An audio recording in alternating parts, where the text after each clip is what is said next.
So here we are working the Romanian deadlift with a barbell. So this exercise primarily targets the glutes, the hamstrings, and the lower back. However, it is a complete posterior chain movement pattern, so you'll also be able to target all of the back musculature, the subsystems, the posture muscles.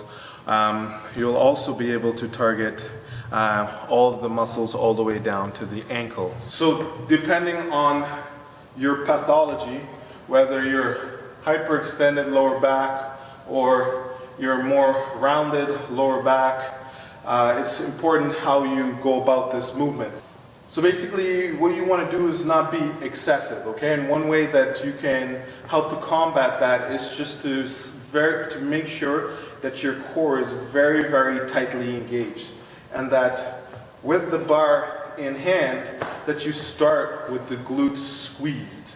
And you want your feet to start to activate by grabbing the ground. So you want to use your sock feet or you want to use the appropriate footwear. Now from that pre-tension, you want to grab the bar and press it against your legs. And you want to bend the bar. Think about breaking the bar as well. And that will engage your upper back musculature for stability of the arm. So your feet got to be hip width apart, and you want to make sure that your toes are completely straight. And as you descend into the movement, you want to make sure that the knees aren't turning in. Okay? So as you head down into hip flexion, you feel the lengthening of the hamstring. So that means you're creating good ground force and you're able to use the posterior chain to eccentrically load rather than to just haphazardly bring yourself down. So there's a lot of things that are happening there. As you descend down, you want to go about 1 inch under the patella tendon, so your kneecap, about 1 inch, and you want to hold for a 3 count. Then when you're going to extend, you want to ensure that it's not cranking here and at the neck coming up like this.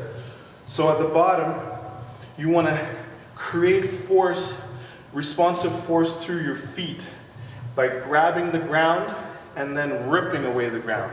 So not only are you bending the bar, but you're also externally rotating your feet like you're going to rip away the ground. So that will create that tension so that when you come up, it's happening through the lower extremities and not through the lower back. So it's being done correctly to get the best benefits out of the movement.